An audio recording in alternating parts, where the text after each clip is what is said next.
Hello and welcome to Talking Events, the industry podcast brought to you by Event Industry News. Let's get our thank yous out the way first of all for today's episode. First of all, headbox.com have been kind enough to organise today's space that we've set the studio up in, which is the Shangri-La Hotel at the Shard, London. We're in a private meeting room on level 34 of this fine building with a beautiful vista behind us overlooking London. If you're listening to the podcast via iTunes, hop over to eventindustrynews.co.uk and take a little look at the video that we've recorded of today's episode, and you'll see exactly what I mean by the view that we are privy to today. On with today's episode, and we welcome back into the podcast studio Kevin Jackson, President of the International Live Events Association. Kevin, thanks for coming back onto the show. My pleasure. And Alistair Turner, MD of 8PR and Marketing, but President-elect of the International Live Events Association. Right. ILEA, how do we refer to? ILEA. ILEA, there we go. It's been quite a year for the organisation. Let's start, first of all, by putting things in context and talk about the name change that was announced a few weeks ago and exactly who this association is. And this is the UK chapter as well, isn't it? It is. The name change of 3 weeks ago now was a big thing for us. We shared 3/4 of an acronym with someone we didn't want to be associated with. But I think it's much bigger than just changing the initials of the association. We've changed from the International Special Events Society to the International Live Events Association. And I think that change from special to live gives us a much wider audience. It represents who we are as an industry. The things we're doing aren't about special events, they're about all live events, and that includes everything from festivals to community events and everything in between. And I think for me, the move from association to society to association is a much bigger and more grown-up way of dealing with our world. I think instantly when you remove the word special event society, it takes it from being what may be perceived as a bit of a closed shop to something that maybe is a lot more accessible to the industry. Absolutely, and that's exactly why it's one of the reasons we did it. It in fact is the major reason why we did it. Alistair, you are the president-elect of the association, and that handover formally takes place in July this year, so in a couple of months' time. Kevin, your presidency of the UK chapter will have been 12 months. Yes. When you took over that particular role, what were the things that you really wanted to achieve? How have you gone about achieving them? What have you been able to change or drive forward in your time? I think I had a very simple vision, and it was summed up in my Mornifesto, #Mornifesto, which was to give back more, to do more for the members, to do more for the sponsors, to have more education, to have more connections at live events, and to try and get that thought that what this association is all about is members. It begins and ends with them, and as long as we're doing the right thing for our membership, then we will be a growing association.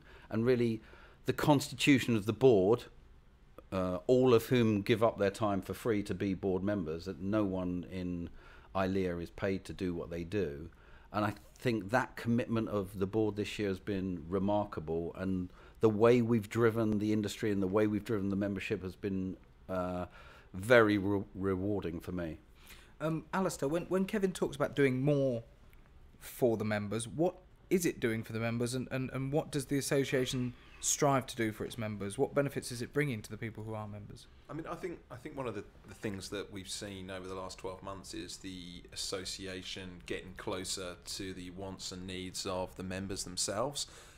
It's better reflecting who they are, what they want to listen to, what they want to talk about, how they want to talk, where they want to be, and things like that. So it's got us a lot closer to those membership, and through that, the members are getting more out of their association with ILEA.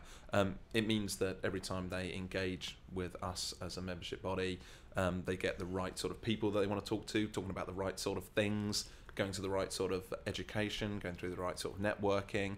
And what that's done is just given them a more healthy and more engaging relationship with each other and ILEA UK as a whole. If you don't mind me putting you on the spot, Kevin, is 12 months for an association like this with so many members and such a diverse range of members operating in such a different ways? Is it long enough really to make change? Do you feel satisfied that you've been able to do what you would like to have achieved? I think what we did, and I think what every president does who comes into the job with huge amounts of energy and enthusiasm and drives change, I think the real trick to it is to make sure that the transition from one president to another is seamless. I know we talk about seamless all the time, but you really need to have an incoming president who understands where you've been and is going to carry that on to create that momentum. Obviously, every president has their own flavour and personality and drives the association, in a reflection of their own vision of the industry. But I think what we've managed to do through lots of conversations about where we've been and where we're going is to have a joined up approach to where Alistair's going to take the association in his presidency year.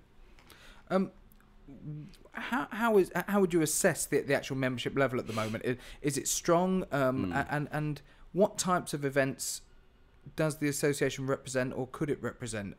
Is there a broad spectrum of there, or would you like to attract a broader spectrum of members? I think of all the associations out there, we are the most diverse collection of #event profs. You don't have to be a particular flavour event person to be in our association. You can be an agency, you can be a freelancer, you can be a florist, a sound guy, a lighting guy. You can be anything as long as you work in the event space. You can work at festivals, you can work in community. It doesn't matter to us. What matters to us is that we create a diverse marketplace of people who can network and trade with each other. I think that's the thing I love about us. We're a growing membership. We've had a great year this year in recruiting new members because we've made it very clear what we stand for and where we've led the industry. I think if you look at every single international event that's been about the industry, the board has been on most platforms talking about ILEA and talking about the future of events. So we've attracted a very diverse and growing group of event professionals, and I think we are attracting those people who have a stake in the future of events, no matter what they do for a job. Alistair, where's the differentiation here? That the industry does have a number of different associations and membership bodies that it could be part of, whether you are an organisation, whether you are an individual, a freelancer, as Kevin says, a single event professional. How does it differentiate itself from some of the other organisations out there? And is there any sort of communication with the other organisations so that collectively the whole industry is working together? As a board, and certainly under Kevin's guidance, we've got into a real big habit about talking about growth, the growth of the industry, where the industry's growth points are, what is the thing that's leading this now £42.5 billion industry into a £48 billion industry in a matter of 3 or 4 years. What is it that's grown it over the last 2 years and things like that? And what we've tried to do as much as humanly possible is represent what I kind of call this pointy end of the industry that's trailblazing at the moment. And when Kevin talks about the sort of membership that we're getting and the people that are joining our members, it's the people that represent that growth in the way that they work, in the creative content that they produce, in their relationship with businesses and brands, in the events that they put on that continue to grow as well. They all come together under the ILEA the platform. They like being part of that.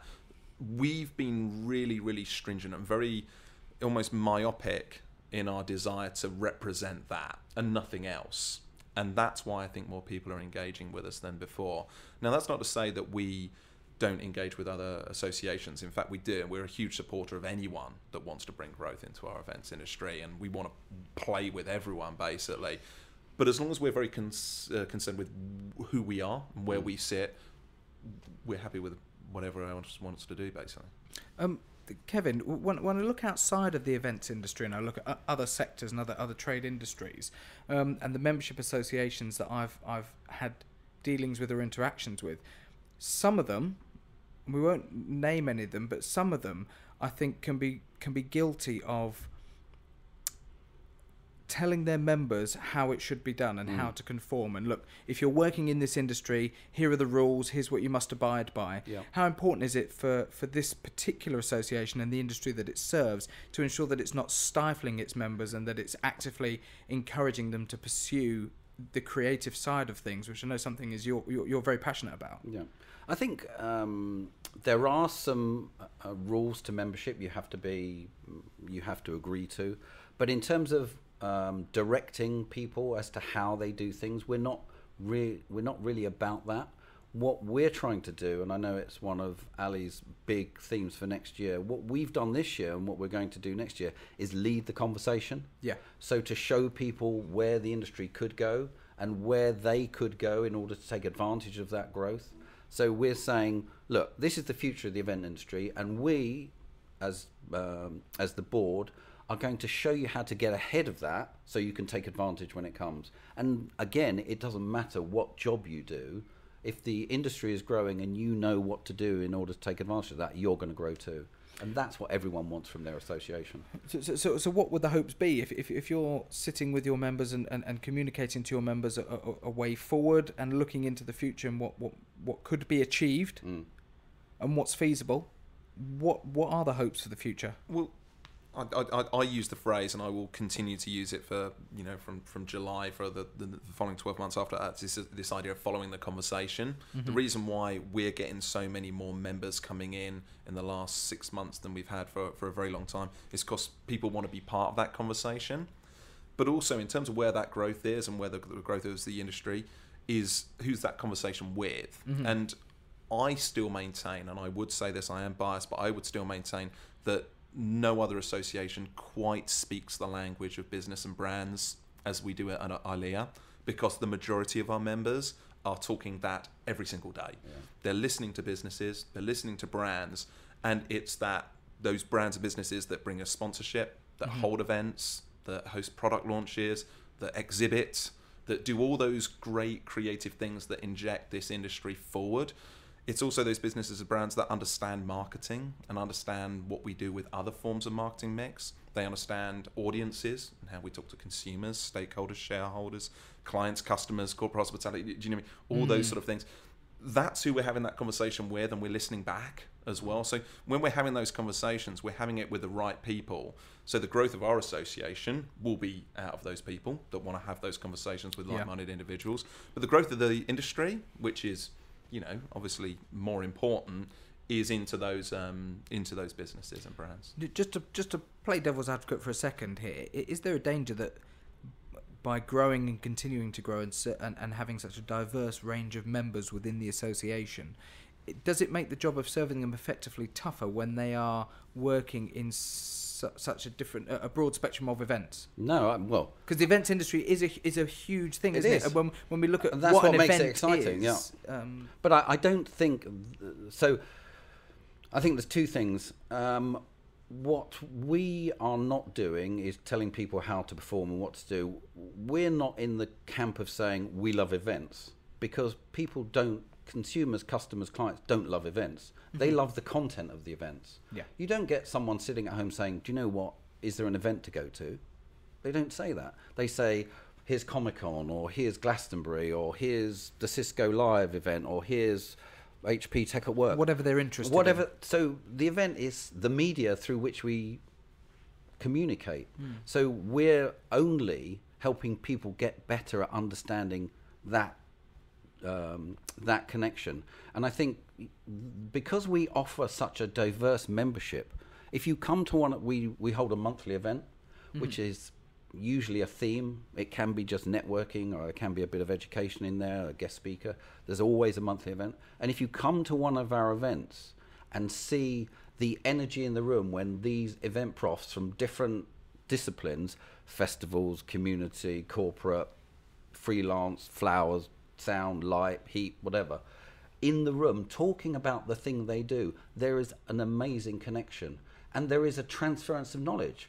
So people who work on festivals are able to talk and share with people who work on just corporate. Yeah. Now that is a transference of skills between those two groups, and vice versa from corporate to festivals. There's a whole change going on where we're coming together as a community, and that's what ILEA is doing better than anyone else. Just to pull the pin and throw the grenade in there, is there an official line at all on EU in out? What's the general feeling amongst members, and has this debate been had at any of the recent meetings? I think everyone in the industry is having that debate all of the time, and just like the country, I don't know what we are now, we're 52 for staying in and 49 for coming out. There's a complete divergence of opinions. We're still talking about it.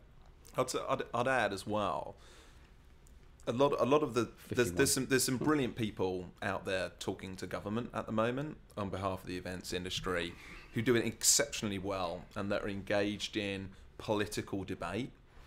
It's not that we're not talking about Brexit and things like that. Of course we are, but we do it from the standpoint of business. So we listen to what businesses care about. Yeah.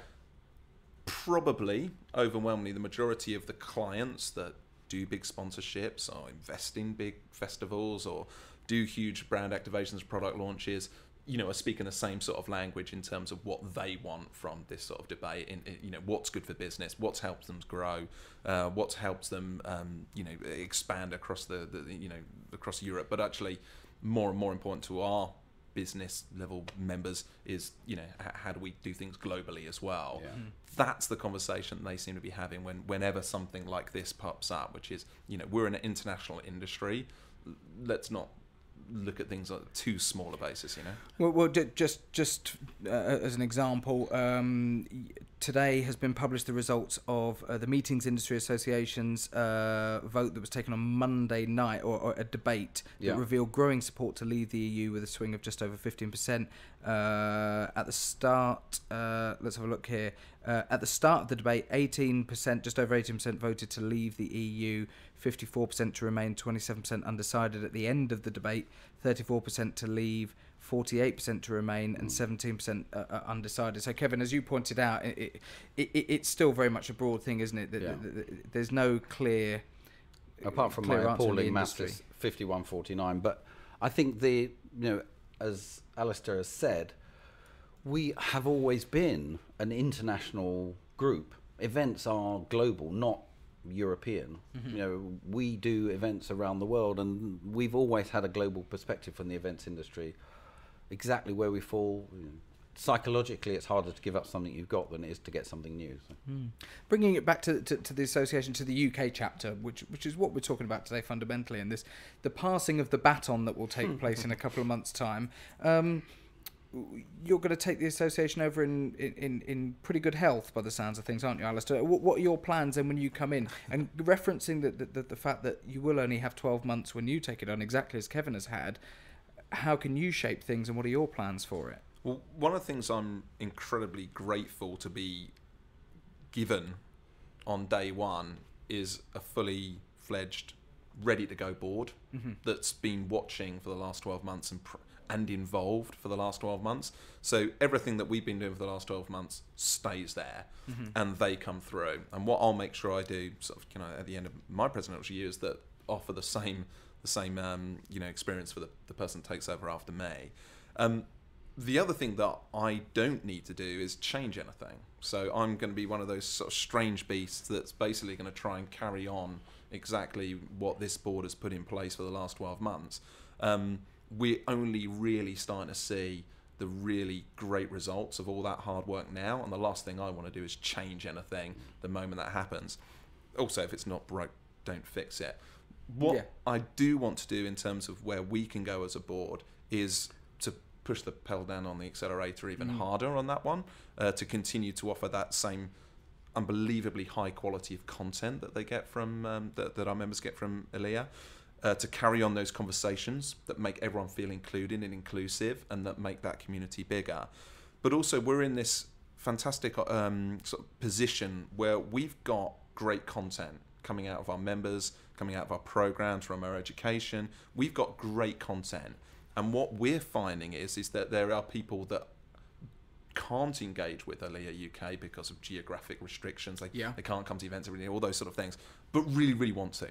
And what we're going to do is make it easier for ourselves to be dragged into other geographies, other sectors. Yeah. So marketing, I'm a PR person myself. So there's a lot of PR people that want to engage in this conversation as well. So I'm going to make it easier for us to be dragged into those sort of areas, both geographically and cross sector. And we'll do that because of the content that we're producing as an association. As the UK chapter, how effective are you in actually serving the whole of the UK geographically? Because in the past, there's been a lot of people critical of the high end of the events industry, saying that it's very London-centric.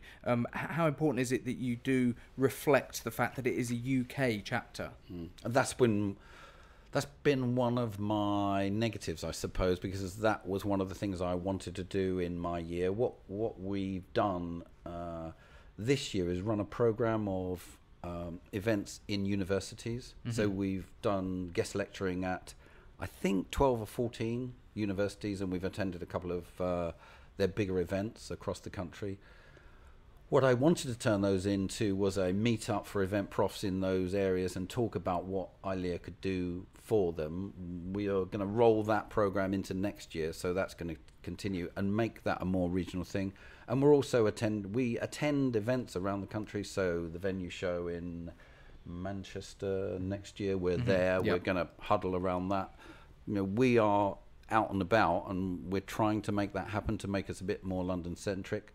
And as Ali said, you know, the only problem is if they sign up, they can't come to the events. But with the plans that Ali's got for distributing the education information online through other means, is going to make it easier for them to join in.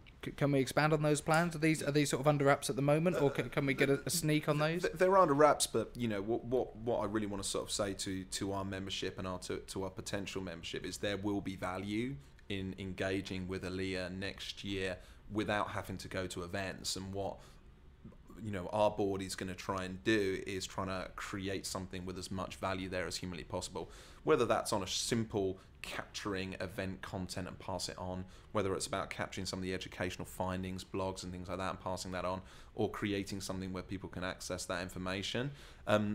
What we do know is people want to hear us, and it's for us to make that as easy as possible for potential members, and that's what we will do. But before the end of my year, that's one thing that we will do. We'll make sure that if you want to but can't, it'll be easier than before, you know.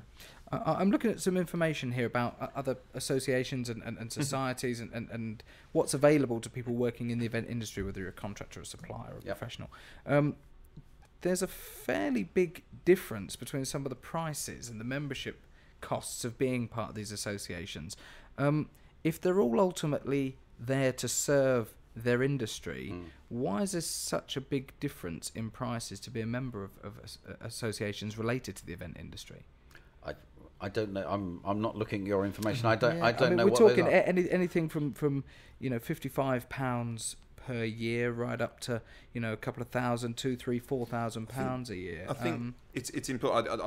I'm sure that's all. I'm there. just curious, and I know I'm sort of throwing statistics at you without any notes or anything. But I'm curious. Again, it goes back to this thing about I think associations serve a brilliant purpose. I'm always curious to know how much the associations are talking to each other to support each other. What I would say as well, though, is we've got to be very, very clear in terms of the other associations that sit around ILEA members. Yeah. Let's remember that an ILEA member is as likely to be a member of the Chartered Institute of Marketing as they are to be a member of the National Outdoor Events Association. They're as likely to be a member of the CIPR than they are of MPI. And we see them as our barometer as well. We understand the value that they give to members. We actually look at those models and see them being incredibly successful because of how they go. So we want to sort of see that camp. We're not silly enough to understand that they will also be members of MPI and MIA, and we want to make sure that hey, look, they can do both if they want to. Yeah. All I'll say from our membership position is we give a phenomenal amount of value already to our members, and we're hearing that back from our members. They really like what we are doing more and more. we're going to continue to do so. That was the very essence of Manifesto, which is just to give more, as humanly possible. And there's no way that ethic is going to go, when Kevin moves on. That's something we'll continue to do as well. So that's a promise. Going back to your time as president, which continues, as we mentioned, this is not being handed over today. This is a couple of months still to go. Despite being in a position where ultimately you were being looked upon to drive things forward and come up with your own ideas, have you been able to learn from being in this particular role as well? What have you learned, and have you been able to source new ideas and new experiences by being and working with a new group of people? Yeah, I say all the time that I've learned a hell of a lot in my year as president. It's not just about where I can take the association, it's where the association wants to take itself. Mm-hmm. So you are, as Ali's already said, I'm at the pointy end, but it's really where I'm being pushed and inspired. And if you look at the work the board has done, in my sort of business life outside of ILEA, I'm almost working with every single one of my board now. I'm working with a lot of our members because I've met them and understood them and got to know them through ILEA. It's been the thing that is sustaining me, and the things I've learned in this year of, I'm using in my daily life. It's not just a one-way street. Despite me poking a bit of a stick towards associations, and forgive me for doing that, the association can ultimately only be as good as the members are willing to drive it forward. So as you say, you've clearly been pushed by the members and by the group around you. Yeah, and everyone says about, and it's a bit of a cliche, that you only get out what you put in, and it's really true. Because we do 11 monthly events. Yeah. Come to the events, take part in the networking, hear the conversations, be part of the rhythm of the industry. You will be better for doing that. Come to the education. Listen to our speakers, understand where the events industry is going and take advantage of that. Get involved in marketing your company through our massive Twitter following. Yeah. We have a website where we take guest blogs. We have a YouTube channel where our members can post their own corporate videos. It's a big opportunity, and the more you put into it, join one of the committees, help shape the association. The more you put into it, the more you get out of it. I'd sorry, just to add that as well. One of the first things that Kevin's board did when he took over was a huge membership survey. But what members will always give you is direction. What they won't do is micromanage their association and work that hard. What they'll do is they'll give you the direction they want to be in. And we've really listened to the tone of that conversation as well. We'll do exactly the same, and we'll see where that direction puts us as well. And then it's for the board to manage that by listening to that direction we've been given and giving them the content on fight, or giving them the leadership that they want us to be. And that's a big part of how you can both listen to the membership but also provide a leadership voice for the industry as well. Are we continuing to grow as an industry? Where do you see things heading? How healthy is it right now, and how healthy are things going forward? Ali's got all the numbers at his fingertips. Yeah, I mean, the broad scale of the industry, from business events to festivals, trade fairs, from product launches to congresses and medical summits and things like that, is overall growing. It's silly to maybe look at it at such a wide industry. What we do know is the bit that's growing the biggest and with the most adventure is that part of the events industry that understands its role as part of a marketing mix as well as a sales platform that is treated, like I say, I keep on talking about business as a brand, but treated as a tool and not a junket. That is understood by CEOs, MDs, marketing directors and sales directors, and not just event organisers. This goes back to the point you made earlier, Kevin, about nobody refers to the events industry other than the events industry itself. And I think the world, as Ali's saying, the world has changed. Great marketing used to be about what you said to people. Now it's what you do for people. And one of the things we do is build relationships between brands and their most important audiences, whoever that audience is, customers, clients, consumers. And I think we've moved away from a marketing world of awareness into a marketing world of relationships. Yeah. That's what we do in the face-to-face industry. That's why everyone's looking at it. That's why we're growing, because Brands have realised they need relationships with their audiences. That's what we do, and that's why we're growing. That's why we talk the language of brands. That's why we talk the language of business, because that's how to take advantage of what we're doing as an industry. We're good at facilitating a lot of things, aren't we, as an industry? We're good at connecting a lot of different people together, fundamentally. Sorry, I'd also add, in terms of what Kevin just said, that's what we talk about every month, every day as ILEA as ILEA members. Yeah. And it's amazing how sticky that can be. The amount of marketing people that are joining us, the amount of direct brand people coming into ILEA to listen to that conversation and to talk back. The amount And to learn. Yeah, the absolutely. amount of engagement we get from other marketing mediums, like the PRCA, who are, we're having constant conversations with and sharing knowledge and things like that. They really want to hear what the event industry's got to say. And because we're saying it in the right way, we're talking about it in the right language that understands them, they're really listening, and we're listening back, and that's great as well. It's a very interesting place to be. That must be a hugely positive thing to have as an association, when you're getting the marketing people who are ultimately wanting to stage events for whatever brand they represent, that they're actually wanting to engage with you to understand how it is you operate. That's making the task of running these events and putting them together presumably easier by having that engagement with the marketing people. Absolutely. I think it's that meeting of minds that is so powerful. I think brand and marketing people have always shied away from being part of an association because they're scared of getting hounded right the room by people who want to sell them something. I think we've got over that. We're a very adult collection of individuals who don't do that. What we do is we engage in a conversation around a topic, and we share views and opinions, and that is a very powerful thing. Before we wrap up, I'd love to ask you, Kevin, whilst we've got Alistair sat here in the studio next to you, what advice would you pass on to him when the baton does get handed over in July? One, I don't think he needs any advice from me. I think Ali's a fully formed president in waiting, and he's going to take the association onward and upward. But I suppose my learning from my year is to do everything with energy and enthusiasm, because it's that communicates to the membership, it's that communicates to the outside world, and we are a growing association, and that has come through drive and momentum. That is the only thing I would say. If people want to find out more about the association, ILEAUK.org is the address to visit.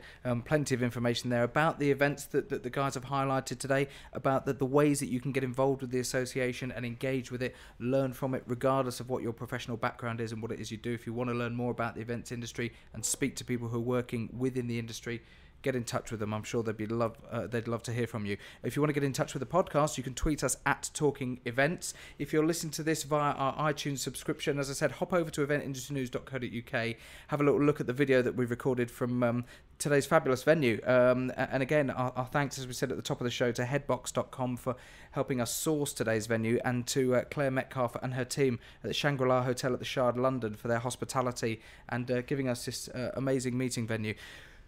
For the time being, thanks guys for joining us in the studio. Kevin, thank you again. Pleasure. Alistair, pleasure having your company. Thanks, for the time being, my name's James Dixon, and you've been listening to Talking Events.